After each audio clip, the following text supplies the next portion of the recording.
मैं जरा यस तब तो आपकी मम्मी ने उसके सेलिब्रेशन के लिए बुलाया वो भी इतना बड़े ऑर्डर के साथ। नहीं तो आप नहीं आते, मुझे बाहर ही रहते। वो तो पॉसिबल नहीं है।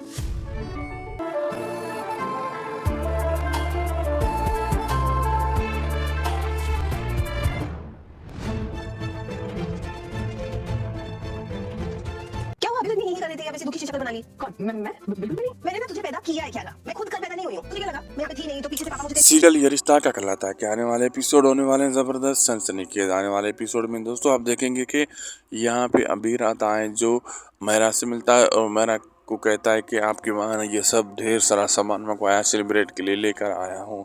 तो महरा कहती क्या वैसे नहीं आते क्या? वो कहता नहीं मेरी इतनी हिम्मत। तो यहाँ पे वो क्यारा को घूर रहा होता है और क्यारा की माँ भी खड़ी होती है। तो अबीर जैसे ही जा रहा होता है तो क्यारा को देखते देखते जाता है तो उसके सामने क्यारा की माँ आकर खड़ी हो जाती है। वो समझ जाती है कि इसके बीच में कोई खिचड़ी पक रही है। तो क्यारा को कहती है तुम दोनों के बीच में क्या खिचड़ी पक रही है? वो तुम्हें क्यों घूर रहा था अबीर बताओ। तो वो कहती है कुछ नहीं। क्यारा को कहती है तुम्हारी मैं गलतियाँ माफ़ कर सकती हूँ लेकिन कुछ नहीं मत कहो, मैंने तुम्हें पैदा किया, तुमने मुझे पैदा नहीं किया, बताओ।